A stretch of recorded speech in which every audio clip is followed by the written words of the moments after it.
ദൈവനാമത്തിന് മഹത്വം ഉണ്ടാകട്ടെ. ഈ നിറവിലേക്ക് ഇവരെയും സ്വാഗതം ചെയ്തുകൊള്ളുന്നു. വീണ്ടും ഒരു പ്രാവശ്യം കൂടെ ദൈവവചനമായി നിൽക്കുവാൻ ദൈവമായ കർത്താവ് ബലപ്പെടുത്തുന്നതിനായി തിരുനാമത്തെ സ്തുതിക്കുന്നു.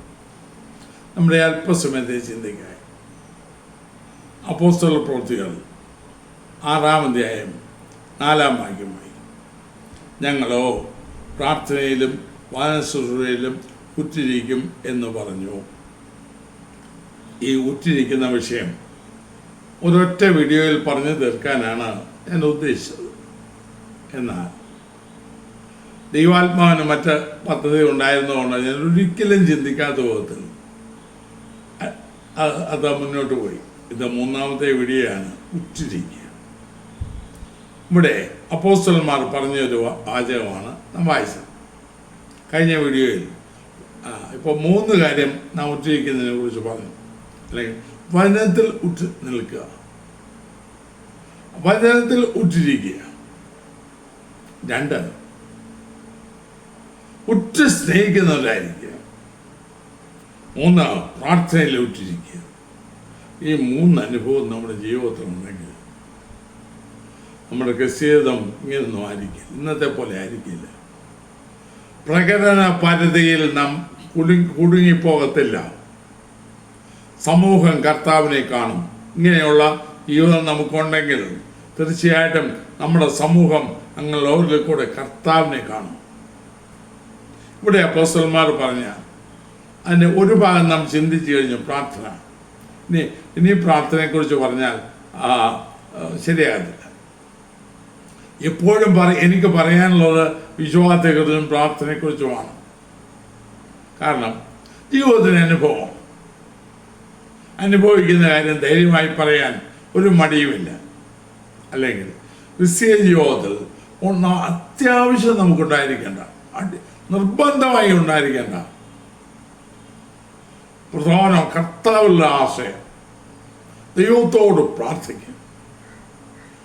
അത് എല്ലാം ഉൾപ്പെട്ടു എന്നാണ് ഞാൻ വിശ്വസിക്കുന്നത്. അല്ലെങ്കിൽ കർത്താവിൽ നാം ആശ്രയിതാർത്ഥമായി ആശ്രയിച്ചാൽ അവൻ്റെ വചനത്തെ ആസ് ഇറ്റ് ഈസ് അങ്ങനെ തന്നെ ഉള്ളവണ്ണം നാം കൈക്കൊള്ളും. അതിൽ ഉറ്റു നിൽക്കും. ഇവിടെ അങ്ങോട്ടോ ഇങ്ങോട്ടോ മാറത്തില്ല. നമ്മുടെ ഈ ഹൃദയത്തിൽ നിർമ്മലമായ നിർവ്യാജ സ്നേഹം ഉണ്ടായിരിക്കും. കാപട്യം വെച്ചോണ്ട് സ്നേഹിക്കത്തില്ല. ഞാൻ ഇന്നുപോലെ ഒരു മനുഷ്യരോടും കാപട്യം വെച്ചിട്ട് പെരുമാറിയിട്ടില്ല. എന്നാൽ എന്നെ പലരും അങ്ങനെയല്ല കൈകാര്യം ചെയ്തിട്ടുള്ളത്. അതിൻ്റെ തിക്തഫലം അനുഭവിച്ചിട്ടുണ്ട്. അതിന് സ്തോത്രം ചെയ്ത് ഞാൻ മേൽ ജയമെടുത്തിട്ടുമുണ്ട്. കാരണം മനുഷ്യരൊക്കെ അവരുടെ കാര്യസാധ്യതനായി പല രീതിയിൽ എന്നെ സമീപിച്ചിട്ടുണ്ട്. ഞാൻ നിർവ്യാജമായ പരമാർത്ഥയോടെ ഇടപെടും. എനിക്ക് അതിനുള്ള കൂലി കിട്ടിയിട്ടുമുണ്ട്. എങ്കിലും പരാജയപ്പെടാതെ കർത്താവിത്വത്തോളുന്ന എൻ്റെ മടുക്കല്ല. ഞാൻ കഴിഞ്ഞ വീഡിയോയിൽ പറഞ്ഞ പോലെ എൻ്റെ മുഴങ്കാൽ ഈഗോസെല്ലിൽ മടങ്ങുന്നുണ്ട്. അവസാന ശ്വാസം വരെ അത് നഷ്ടമാകരുത് എന്നുള്ളതാണ് പ്രാർത്ഥന. ഇവിടെ അപ്പോസ്തലന്മാർ പറഞ്ഞ കാര്യമാണല്ലോ വായിച്ചത്. ഇതിലെ യെരൂശലേമിലെ സഭയിലുണ്ടായ, അല്ലെങ്കിൽ ആദ്യ സഭയിൽ ഉണ്ടായ ഒരു ചെറിയ പിറുപിറുപ്പ് അവിടെ ഉടലെടുത്തപ്പോൾ അതിനെ കൈകാര്യം ചെയ്യാൻ അപ്പോസ്തലന്മാർ വരുത്തിയ ഒരു ക്രമീകരണം അവിടെ കാണാം. 6-ാം അധ്യായം 1-ാം വാക്യം മുതലുണ്ട്. അപ്പോൾ ക്രമീകരണം വരുത്തിയിട്ട് എൻ്റെ 2-ാം വാക്യം കൂടെ നോക്കിയാൽ വ്യക്തമാകും. 12 ശിഷ്യന്മാരുടെ കൂട്ടത്തെ വിളിച്ചു വരുത്തി, ഞങ്ങൾ ദൈവവചനം ഉപേക്ഷിച്ച് മേശകളിൽ ശുശ്രൂഷ ചെയ്യുന്നത് യോഗ്യമല്ല.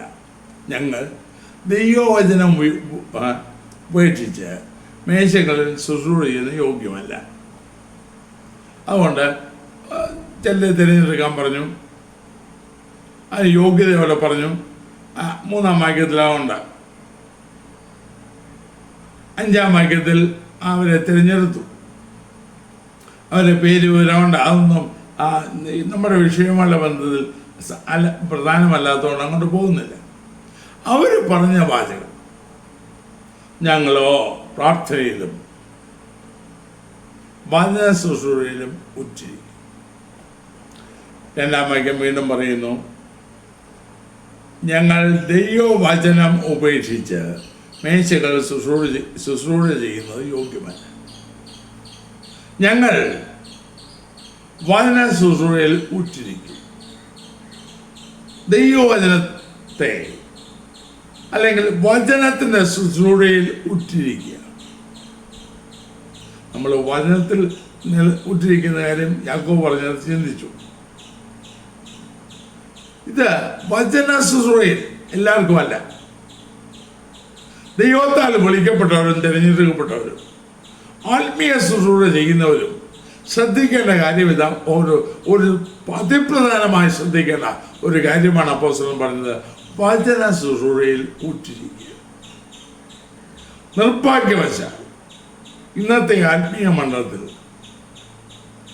കാണാത്തൊരു കാര്യം, ചിലരുണ്ട്, ഇല്ലെന്ന് ഞാൻ പറയുന്നില്ല, പൊതുവെ അല്ലെങ്കിൽ ഇന്ന് കാണുന്ന പൊതു സ്റ്റേജിലെല്ലാം ഒരു വല്ലാത്ത പ്രകടനം, ഒരു വാക്യം വായിക്കും, പിന്നെ ഇവിടെ എല്ലാം കറങ്ങിത്തിരിയാമോ എല്ലാം കറങ്ങിത്തിരി, അതിനിടയ്ക്ക് കുറേ തമാശ പറയും, കുറേ പാട്ട് പാടും, കുറേ ആളുകളെ ഇളക്കും, കുറേ വൈകാരിക തലത്തിൽ അവരെ ആക്കും. അത് കഴിഞ്ഞ് അപ്പോഴേക്ക് വലിയ സന്തോഷമായി. അല്ലെ, കാറിന് പുറകെ കരിയില പോകുന്ന പോലെ ഉള്ളൂ ആ സ്ഥലത്ത്. യാതൊരു മാറ്റവും വരുന്നില്ല. ഒരു വലിയ സത്യമാണ് അപ്പോസ്തലന്മാരോട് പറഞ്ഞത്, ഞങ്ങളോ വചന ശുശ്രൂഷയിൽ ഉറ്റിരിക്കും. അതിന് പ്രാർത്ഥനയും ആവശ്യം.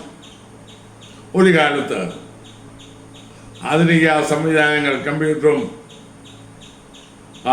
ഇന്റർനെറ്റും ഒക്കെ വരുന്നതിന് മുൻപ് ഭക്തന്മാരായ പിതാക്കന്മാർ വലിയ പഠിത്തമൊന്നും ഓർക്കില്ല. പക്ഷേ അവർ ദൈവസന്നിധിയിൽ ഇരുന്ന മണിക്കൂറുകൾ, ചിലപ്പോൾ ദിവസങ്ങൾ ദൈവത്തോട് പ്രാർത്ഥിച്ചും യാചിച്ചും ജാഗരിച്ചും ദൈവം ധ്യാനിച്ചും ദൈവം തരുന്ന കൊടുക്കുന്ന ആലോചനകളെ അവർ അറിയിക്കുവാൻ, അത് ജീവിതങ്ങളെ രൂപാന്തരപ്പെടുത്തി. ഇന്ന് പല ആധുനിക സംവിധാനങ്ങളും ഉള്ളതുകൊണ്ട് അതിന് മെനക്കെണ്ടല്ലോ. എന്ത് സംവിധാനം ഉണ്ടെങ്കിലും ശരി, ദൈവസന്നിധിയിൽ ഉറ്റിരിക്കുന്ന വ്യക്തിക്ക് മാത്രമേ ദൈവത്തിൻ്റെ ആലോചന പ്രാപിപ്പാൻ കഴിയത്തുള്ളൂ. പ്രസംഗം ഉണ്ടാക്കാം. ഒരിക്കല് ഒരു വലിയ കൺവെൻഷന് തെക്കൻ ഭാഗത്താണ് ഇരിക്കുകയാണ്.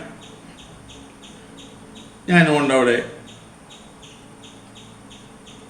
വേറൊരു ദൈവവാസമുണ്ട്. ഞങ്ങൾക്ക് വചനം ശുശ്രൂഷിക്കാനിരിക്കുക അന്ന്. അപ്പോൾ അന്ന് പ്രസംഗിക്കുന്നയാള് എന്നോട് അവസാന മിനിറ്റിൽ ഇങ്ങനൊരു വാക്യം എങ്ങാണ്ടുണ്ടല്ലോ എന്നും പറഞ്ഞൊരു വാക്യത്തെക്കുറിച്ച് ചോദിച്ചു. വാസ്തവത്തിൽ ഞാൻ എടുത്തു കൊടുത്തത് അദ്ദേഹം ഉദ്ദേശിച്ച വാക്യമല്ല, വേറൊരു വാക്യം എടുത്തു കൊടുത്തു. എനിക്ക് ആ വാക്യം കിട്ടിയാൽ മതി, ബാക്കി അസ്ഥിയും മാംസവും ഒക്കെ ഞാൻ പഠിപ്പിച്ചോളാം. അവിടെ ഇരുന്നോണ്ട് എന്നോട് പറയുക, എനിക്ക് എന്ത് ചെയ്യണമെന്ന് അറിയാതായിപ്പോയി. കാരണം 10,000 ജനം മുന്നിലുണ്ട്.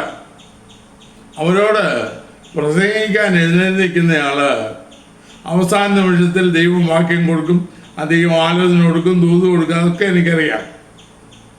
കഴിഞ്ഞകാല അനുഭവങ്ങളിൽ എനിക്ക് എങ്ങനെ സംഭവിച്ചിട്ടുണ്ട്. ദൈവത്തിൻ്റെ ആലോചന ധരിച്ച് ഞാൻ ചില പ്രസംഗങ്ങളും കൊണ്ട് ചെന്നിരുന്നിട്ട് പ്രസംഗിക്കുന്നതിന് മിനിറ്റുകൾക്ക് മുൻപ് ആ വാക്യം മാറ്റിയിട്ട് പരിശുദ്ധാത്മാവ് തൻ്റെ ആലോചന എനിക്ക് തന്ന് അത് ഞാൻ പ്രസംഗിച്ചിട്ടുമുണ്ട്. അതെനിക്കറിയാം. ഇതല്ല, ഞാൻ എൻ്റെ അന്തരാത്മാവിൽ വളരെ ഞെട്ടിപ്പോയി. കാരണം ഇതാണല്ലോ, ഇത്ര ലാഘവത്തോടാണല്ലോ ഈ മനുഷ്യനത് കൈകാര്യം ചെയ്തത്. പലരും ഇങ്ങനെ തന്നെയാണ്. ഒരു കലം ചോറിൻ്റെ വേവ് നോക്കാൻ അതിലെ ചോറ് മുഴുവൻ എടുത്ത് ഞെക്കി നോക്കണ്ടല്ലോ. മറ്റു പല പല സംഭവങ്ങളും എൻ്റെ ഓർമ്മയിൽ വരുന്നു. അതൊന്നും ഇവിടെ ഞാൻ പറയുന്നില്ല. പല ആളുകളും ഇതുപോലാണ്. വചനം ഇത് ശുശ്രൂഷയാണ്, ദൈവം തന്നതാണ്. വചനം പ്രസംഗിക്കുന്നവൻ ദൈവത്തിൻ്റെ അരുളപ്പാട് പ്രസ്താവിക്കുന്ന പോലെ ആകട്ടെ എന്ന് പുസ്തകത്തിലുണ്ട്. ആ ചിന്തയൊന്നുമില്ല. തൽക്കാലം നിന്ന് പഠിക്കണം, ജനത്തിൻ്റെ അംഗീകാരം പിടിച്ചെടുക്കണം. അദ്ദേഹം ഏതാണ്ട് ഞാൻ പറഞ്ഞയാള് ഇന്നിപ്പോൾ പൂമുഖത്തില്ല, ആളുടെ പേര് ഞാൻ പറയത്തില്ല, നിത്യതയിൽ വിശ്രമിക്കുന്നു. അപ്പോൾ ഏതാണ്ട് 3/4 മണിക്കൂർ നേരം പ്രസംഗിച്ചു. ചില കഥകൾ പറഞ്ഞു, ചില സംഭവങ്ങൾ പറഞ്ഞു, കാര്യം കൊഴിപ്പിച്ചു. പക്ഷേ ദൈവത്തിൻ്റെ ആലോചന ദൈവത്തിൽ നിന്ന് പ്രാപിച്ചാന്നോ ഞാൻ പറഞ്ഞു കൊടുത്ത വാക്യം പുള്ളി പറഞ്ഞു. അല്ലേ ഞാൻ പറഞ്ഞേ, അദ്ദേഹം എന്നോട് ചോദിച്ച വാക്യം വാസ്തവത്തിൽ ഞാൻ കൊടുത്ത വാക്യം വേറൊന്ന, അതേ സാമ്യമുള്ളതാ. പുള്ളിക്കത് മതി. ഇങ്ങനെ പലയിടത്തും പല പ്രസംഗങ്ങളും കേൾക്കാൻ പോയി ഉള്ളിൽ ഞരങ്ങി ഭാരപ്പെട്ട് വന്നു പോയിട്ടുണ്ട്. ചില പറയും കുശുമ്പുകൊണ്ട് പറയുകയാണ്. നല്ല വചന ശുശ്രൂഷയിൽ ഉറ്റിരിക്കും. ദൈവം തന്ന ശുശ്രൂഷ ദൈവത്തിനെ ആലോചന പ്രാപിച്ച് ഞാൻ പല പ്രാവശ്യം വായിച്ച ഒരു വാക്യമുണ്ട്. രമ്യാപ്രവചനം 23-ാം അധ്യായത്തിൽ 22-ാം വാക്യം. അവർ എൻ്റെ ആലോചന സഭയിൽ നിന്നിരുന്നുവെങ്കിൽ എൻ്റെ വചനങ്ങളെ എൻ്റെ ജനത്തെ കേൾപ്പിച്ച് അവരെ ആകാത്ത വഴിയിൽ നിന്നും അവരുടെ പ്രവൃത്തികളുടെ ദോഷത്തിൽ നിന്നും പിന്തിരിപ്പിക്കുമായിരുന്നു. എൻ്റെ ആലോചനാ സഭയിൽ നിന്നിരുന്നുവെങ്കിൽ എൻ്റെ വചനങ്ങളെ എൻ്റെ ജനത്തെ കേൾപ്പിച്ച്. ഇന്ന് നല്ല പ്രസംഗങ്ങൾ, മനോഹരമായ പ്രസംഗങ്ങൾ നാം കേൾക്കുന്നുണ്ട്. അതിനൊരു കുറ്റവുമില്ല. പക്ഷേ എൻ്റെ ദൈവം എൻ്റെ ഹൃദയത്തിൽ തന്ന ആലോചന, ദൈവത്തിൻ്റെ ആത്മാവ് എനിക്ക് തരുന്നത്, നമ്മുടെ എന്ന് പറയാൻ കഴിയുന്നത്, നമ്മുടെ പഠനത്തിൽ പലതും കടന്നു വരും, പലതും നാം പഠിക്കും, പലതും വായിക്കും, ഒക്കെ ശരി. എന്നാൽ ദൈവത്തിൻ്റെ ആത്മാവ് എൻ്റെ ഹൃദയത്തിൽ പ്രേരിപ്പിച്ച, ദൈവാത്മാവ് എന്നെ എടുത്ത് സംസാരിക്കുന്നു എന്ന് പറയാൻ കഴിയുന്ന എത്ര പേരുണ്ട്? ഇവിടെയാണ് പ്രശ്നം. പൗലോസ് പ്രസംഗിച്ചപ്പോ താൻ ഇങ്ങനെ പറഞ്ഞു. കഴിഞ്ഞ ആഴ്ചയിൽ ഞാൻ വിവരിച്ചതാണ്. ഞങ്ങൾ പ്രസംഗിച്ച ദൈവവചനം നിങ്ങൾ കേട്ടു. 1 തെസ്സലോനിക്കർ 2-ാം അധ്യായം 11-ാം വാക്യം. ഞങ്ങൾ പ്രസംഗിച്ച ദൈവവചനം നിങ്ങൾ കേട്ടു. മനുഷ്യൻ്റെ വചനമായിട്ടല്ല, അല്ലെങ്കിൽ മനുഷ്യൻ്റെ വാക്കുകളായിട്ടല്ല, സാക്ഷാലാകുന്നത് പോലെ ദൈവവചനമായി തന്നെ കൈക്കൊണ്ടതിനാൽ ഞങ്ങൾ ദൈവത്തെ ആസ്വദിക്കുന്നു. വിശ്വസിക്കുന്ന നിങ്ങളിൽ അത് വ്യാപരിച്ചുകൊണ്ടിരിക്കുന്നു. അതിൻ്റെ ആ അദ്ദേഹത്തിൻ്റെ 3-ാം വാക്യം. ഞങ്ങളുടെ പ്രബോധനം അബദ്ധത്തിൽ നിന്നോ അശുദ്ധിയിൽ നിന്നോ വ്യാജത്തോടെയോ വന്നതല്ല. ഞങ്ങളെ സുവിശേഷം പരമേൽപ്പിക്കേണ്ടതിന് ഞങ്ങൾ ദൈവത്തിന് കൊള്ളാകുന്നവരായി തെളിഞ്ഞതുപോലെ ഞങ്ങൾ മനുഷ്യരെ അല്ല, ഞങ്ങളുടെ ഹൃദയം ശോധന ചെയ്യുന്ന ദൈവത്തെ അത്രയെ പ്രസാദിപ്പിച്ചുകൊണ്ട് സംസാരിക്കുന്നത്. ഞങ്ങൾ മനുഷ്യരെ അല്ല, ഞങ്ങളുടെ ഹൃദയം ശോധന ചെയ്യുന്ന ദൈവത്തെ അത്രയെ പ്രസാദിപ്പിച്ചുകൊണ്ട് സംസാരിക്കുന്നത്. ദൈവഹിതപ്രകാരം നാം ചിന്തിക്കുന്ന വിധത്തിൽ ദൈവവചനത്തെ ഉപേക്ഷിക്കാതെ അതിൻ്റെ ശുശ്രൂഷയിൽ ഉറ്റിരിക്കുന്ന ആളുകൾ എൻ്റെ ഹൃദയത്തെ പരിശോധിക്കുന്ന ദൈവത്തെ പ്രസാദിപ്പിക്കാൻ തക്കവണ്ണം സംസാരിക്കും. ഇന്നോ എൻ്റെ ഹൃദയത്തെ അറിയുന്ന ദൈവമുണ്ട്. എൻ്റെ ഹൃദയത്തെ അറിയുന്നവൻ അവനെ പ്രസാദിപ്പിച്ചാണ് ഞാൻ സംസാരിക്കുന്നത് എന്ന ഭാവം ഇന്നത്തെ ഭൂരിപക്ഷം പ്രസംഗർക്കുമില്ലല്ലോ. പ്രസംഗമുണ്ട്, പ്രസംഗം തയ്യാറാക്കുന്നുണ്ട്, വിഷയങ്ങളുണ്ട്, വേണ്ടാന്ന് ഞാൻ പറയുന്നില്ല. പക്ഷേ അത് നാം ചിന്തിച്ചതുപോലെ അപ്പോസ്തലന്മാർ പറഞ്ഞ പോലെ അതിൽ ഉറ്റിരിക്കുന്ന അനുഭവം നമുക്കുണ്ടോ? എനിക്കുണ്ടായ ഒരു അനുഭവം ഒരു പരാജയം ഞാൻ പറയാം. ദൈവം എന്നെ അനുഭവത്തിൽ പഠിപ്പിച്ചതാണ്. കുറേ നാള് സംഘടനാ ഭരണത്തിന് നിൽക്കേണ്ടി വന്നു. പോയിരിക്കുമ്പോൾ ദൈവവചനം സുരക്ഷിക്കാൻ നിൽക്കുമ്പോൾ ദൈവാത്മാവ് ആലോചന തരും. ഞാൻ ആത്മാവിനനുസരിച്ച് എല്ലാം പറയും. പക്ഷേ സംഘടനാ ഭരണത്തിന് പോയി പലരുടെയും പ്രശ്നങ്ങൾ ഇടപെട്ട് വന്നു കഴിഞ്ഞപ്പോൾ പിന്നെ പ്രസംഗം ബോറാണ്. എനിക്ക് തോന്നും ഞാൻ പ്രസംഗിക്കുന്നല്ല, അതില്ല, ജീവനില്ല.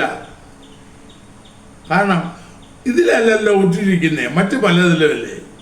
എൻ്റെ സ്ഥാനം സൂക്ഷിക്കാൻ എല്ലാവരും അതിൻ്റെ ഫലമായിട്ട് എന്ത് പറ്റുമെന്നറിയാമോ? അതെല്ലാവരും കൂടെ തല്ലി പൊളിച്ച് അങ്ങ് കളഞ്ഞു. സ്തോത്രം. പിന്നെയും കർത്താവിൻ്റെ ഭാഗത്ത് വന്നിരുന്നു. തിരിച്ചില്ല.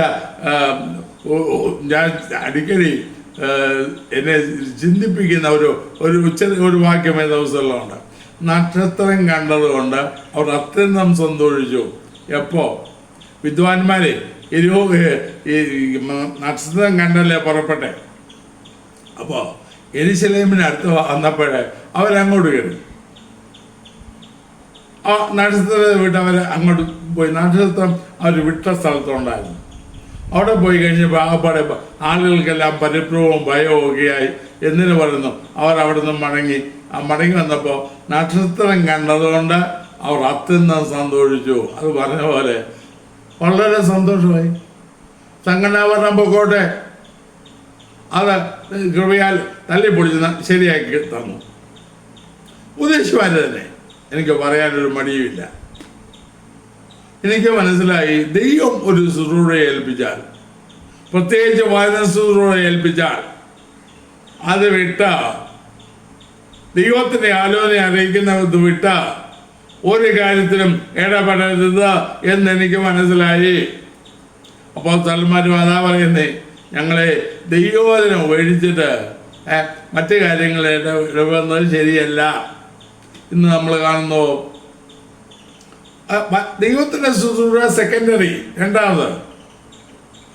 അപ്പോ ഞങ്ങളോ ആത്രയിലും വചന ശുശ്രൂഷയിലും ഉറ്റിരിക്കും. ദൈവം വചന ഇനി ശുശ്രൂഷകളിൽ ഏറ്റവും പ്രധാനം വചന ശുശ്രൂഷയാണെന്ന് ഞാൻ പറയും.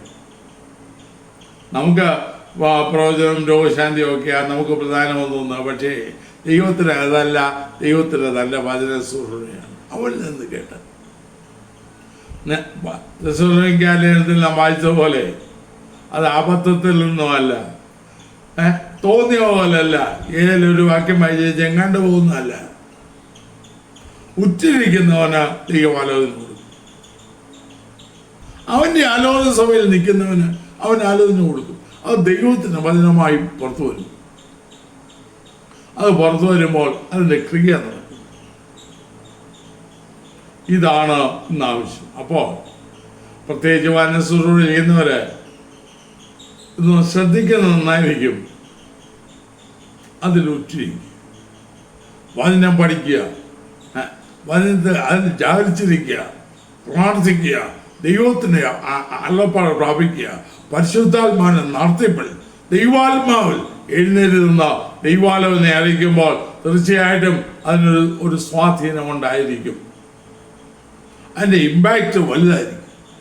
മുൻകാലങ്ങളിൽ എൻ്റെ ബാല്യപ്രായത്തിൽ എൻ്റെ കണ്ണുകൊണ്ട് കണ്ടുള്ള അയ്യോ ഭക്തന്മാരായ ദേവാസന്മാർ വലിയ പഠിത്തമൊന്നും ഓർക്കില്ല, ഡിയും പിഎച്ച്ഡിയും ബിഡിയും ഒന്നും ഓർക്കില്ല.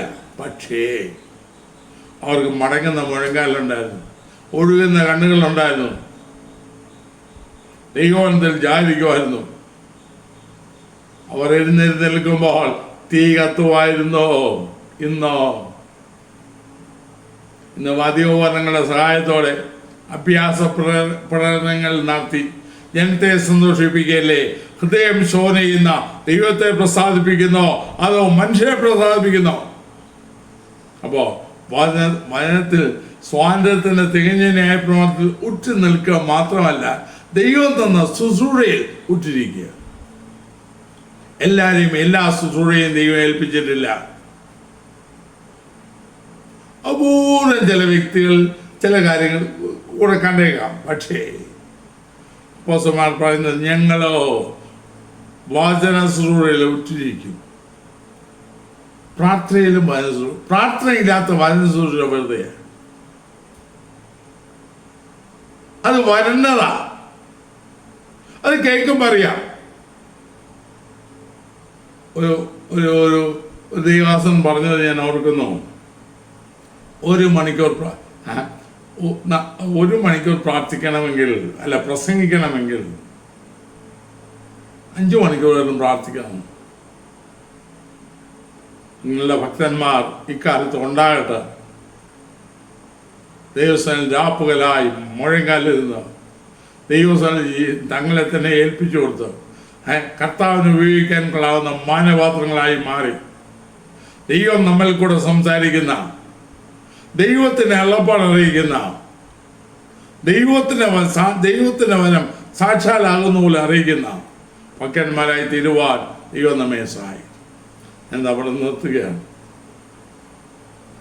നെഹമ്യാവ് പറഞ്ഞ വാക്യത്തിൽ പറഞ്ഞ് എന്നെ അവസാനിപ്പിക്കുക. അതാണല്ലോ നാം ആദ്യം വായിച്ചത്. നെഹമ്യാവ് 5-ാം അധ്യായത്തിൽ 5-ാം അധ്യായം 16-ാം വാക്യം. ഞാൻ ഈ മതിലിൻ്റെ വേലിൽ ഉറ്റിരുന്നു. എന്നൊരു കാര്യം പറഞ്ഞാൽ ഞങ്ങൾ ഒരു നിലവും വാങ്ങിയില്ല.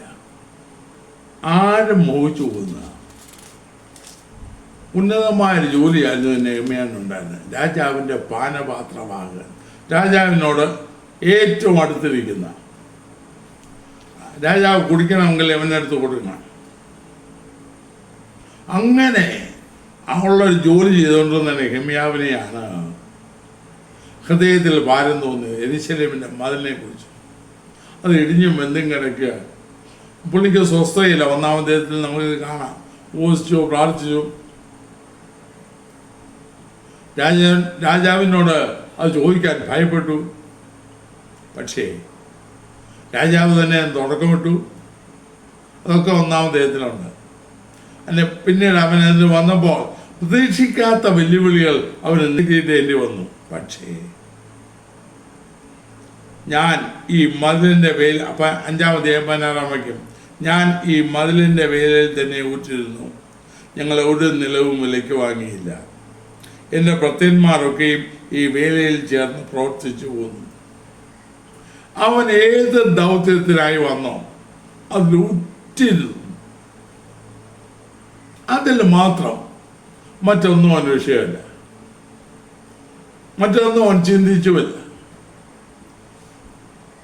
എന്നിട്ട് ഒരു കാര്യം, ഞങ്ങൾ ഒരു നിലവും വിലയ്ക്ക് വാങ്ങിയില്ല. അവനെ 12 വർഷം അവനോട് ജീവിച്ച കാലമൊക്കെ എന്ത് ചെയ്തു എന്നൊക്കെ എഴുതിയിട്ടുണ്ട് അവിടെ. ജനത്തിന് ഭാരമായില്ല. ദേശാധിപതിയുടെ നിത്യച്ചെലവുള്ളത് വാങ്ങിച്ചില്ല എന്നൊക്കെ പറയുന്നുണ്ട്. എന്നിട്ട് ഞങ്ങൾ ഒരു നിലമൊന്നും വാങ്ങാനില്ല.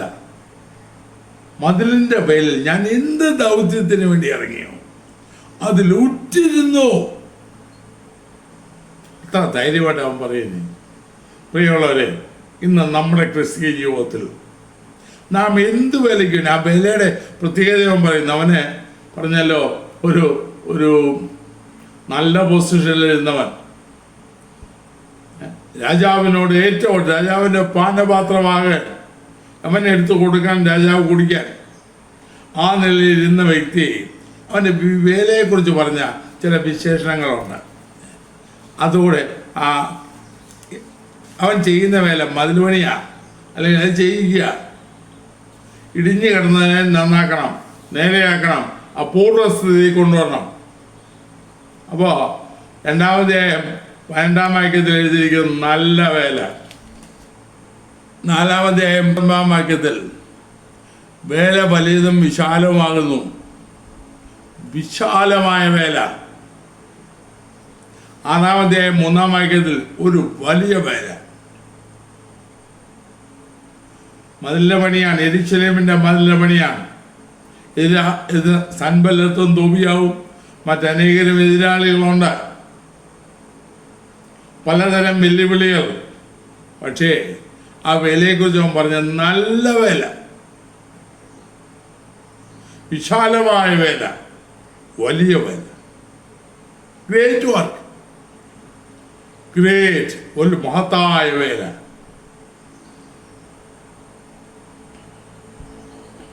ഒരിക്കല് ഇബ്രാഹിം ലിങ്കനോട് ഒരു ദൈവദാസൻ ചെന്ന് എനിക്കൊരു ജോലി തരണം എന്ന് ആവശ്യപ്പെട്ടത് ഞാൻ കേട്ടിട്ടുണ്ട്. കഥയാണ്. അദ്ദേഹം ചോദിച്ചു, വളരെ കഷ്ടമാണ്, മുന്നോട്ട് പോകാൻ പറ്റുന്നില്ല, എനിക്ക് എന്തെങ്കിലും ഒരു ജോലി തരണം. ഉടനെ അദ്ദേഹം ചോദിച്ചു, നീ എന്ത് ജോലിയാണ് ഇപ്പം ചെയ്യുന്നത്? ഞാൻ കർത്താവിൻ്റെ വേലക്കാരനാണ്. സഹോദരൻ, അതിനേക്കാൾ വലിയൊരു ജോലി തരാൻ എനിക്കില്ല എന്ന് അദ്ദേഹം പറഞ്ഞതായിട്ട് ഞാൻ കേട്ടിട്ടുണ്ട്. എൻ്റെ ചെറുപ്രായത്തിലെ മറ്റേ പ്രസംഗം കേട്ടതാണ്. സത്യമാണോ ഇല്ലയോ എന്ന് എനിക്കറിയത്തില്ല, ഞാൻ കേട്ടത് പറയുകയാണ്. ഏതായാലും അതിനേക്കാൾ വലിയൊരു വേല തരാൻ എനിക്കില്ല. രൂത്ത് ഭാഗ്യവശാൽ ബോസിന്റെ വയലിൽ വന്ന് എഴുതിക്കുന്ന പോലെ ഭാഗ്യവശാൽ വലിയ വേലയിലേക്ക് കർത്താവ് നമ്മെ കൊണ്ടുവന്നു. ലേവലും മറ്റുമൊക്കെ അവിടെ കിടക്കട്ടെ. നാം ചെയ്യുന്ന വേല ആർക്കാണ് ചെയ്യുന്നത്, ആരുടേതാണ്, അത് എന്താണ് എന്ന ബോധം നമുക്കുണ്ടോ? ഒത്തിരിക്കും. കമ്മീഷൻ ഏജന്റുമാരായി തരംതാണ് അനേകരെ എനിക്കറിയാം. കർത്താവിൻ്റെ വേലക്കാരെന്നാ പറയുന്നത്, പക്ഷേ ആകാത്ത വേലക്കാരായി മാറി ദൈവത്തിന് വേല കളഞ്ഞ് മറ്റു പലതും ഉദരപൂർണത്തിനായി പല വേലയും ചെയ്യാൻ ദാസ്യവൃത്തി ചെയ്യുന്ന ദുഃഖകരമായ അവസ്ഥ, അല്ലെങ്കിൽ സാത്താന് ദാസ്യവൃത്തി ചെയ്യുന്ന ദുഃഖകരമായ അവസ്ഥ പല വേലക്കാരിലും ഞാൻ കണ്ടിട്ടുണ്ട്. ഇന്ന് കർത്താവിന് വേലയ്ക്ക് ഇറങ്ങുമ്പോൾ ആദ്യം നോക്കുന്നത് എന്തോ കിട്ടുമെന്ന. ഞാൻ സൂചന വേലയ്ക്ക് ഇറങ്ങിയപ്പോൾ 10 പൈസ കിട്ടുമെന്ന് പ്രതീക്ഷിച്ചല്ല ഇറങ്ങിയത്. ഞാൻ ഏതൊക്കെ വീഡിയോയിൽ പറഞ്ഞിട്ടുണ്ട്. ഞാൻ പുതിയ വേലക്കാരുടെ സൂചന വേലക്കാരോട് കർത്താവിൻ്റെ വേലയ്ക്ക് ഇറങ്ങാന്ന് പറയുമ്പോൾ 2 കാര്യം പറയാനുണ്ട്. ഒന്ന്, ആരുടെയിലും വാഗ്ദാനം പ്രതീക്ഷിച്ച് കർത്താവിനെ സേവിക്കാൻ ഇറങ്ങരുത്, അവർ ചതിക്കും. 2, എന്തെങ്കിലും കരുതി വച്ചിട്ട് അതുകൊണ്ട് കർത്താവിന് വേല ചെയ്യാം എന്ന് ധരിച്ച് ഇറങ്ങരുത്. കാരണം വേലയ്ക്ക് വിളിച്ചവൻ കൂലി തരാൻ വിശ്വസ്തനാണ്. എനിക്കൊരാൾ പണിയെടുക്കാൻ വന്നിട്ട് എൻ്റെ അയൽക്കാരനോട് ചെന്ന് അവൻ്റെ കൂലി ചോദിക്കേണ്ട ആവശ്യമില്ലല്ലോ. അപ്പോൾ വിളിച്ചവൻ ആരാണെന്നും വേല ആരുടേതാണെന്നും എന്ത് വേലയ്ക്കാണ് ഇറങ്ങിയതെന്നും പറയുമ്പോൾ ആ ബോധം ഹൃദയത്തിലുണ്ടെങ്കിൽ ഒരിക്കലും ദൗത്യത്തിൽ നാം പരാജയപ്പെടത്തില്ല. അപ്പോൾ നെഹെമ്യാവ് നല്ല വേലയെന്നും വിശാലമായ വേലയെന്നും വലിയ വേലയെന്നും പറയുമ്പോൾ അവൻ രാജാവിൻ്റെ പാനപാത്രഭാഗനായിരുന്നപ്പോൾ ആ ജോലിയെക്കുറിച്ച് പറഞ്ഞില്ലല്ലോ.